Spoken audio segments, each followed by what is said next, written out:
Nous avons beaucoup parlé des facteurs de risque et des habitudes alimentaires dans ce genre de pathologie. Agissez sur votre consommation de tabac, agissez sur votre activité physique.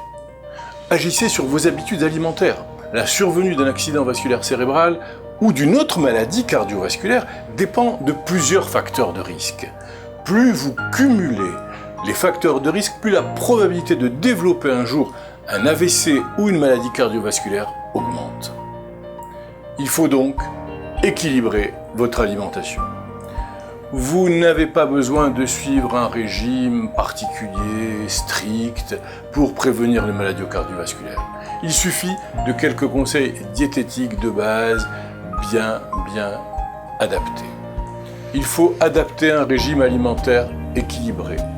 Il faut manger du poisson, des viandes blanches, des fruits, des légumes et privilégier l'huile d'olive.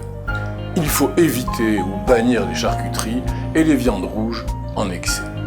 Méfiez-vous des plats préparés, industriels et mijotés en sauce. Ils sont souvent riches en sucre, en graisse et en sel. Dans la mesure du possible, il faut préparer soi-même son alimentation. Il faut privilégier une cuisson à la vapeur plutôt qu'au beurre ou en friture.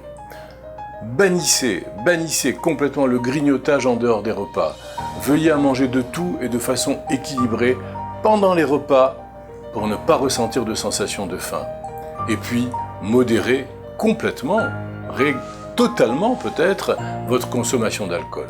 Ne dépassez pas les 2 ou 3 verres de boissons alcoolisées par jour permis si vous êtes un homme et 1 à 2 verres si vous êtes une femme.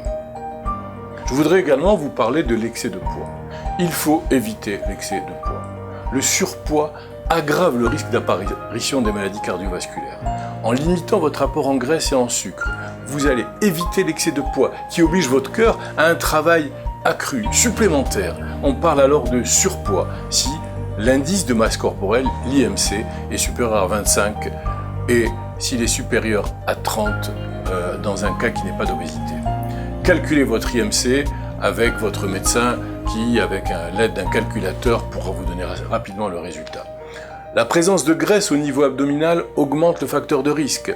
On parle alors d'obésité abdominale lorsque le tour de taille dépasse 88 cm chez la femme et 102 cm chez l'homme.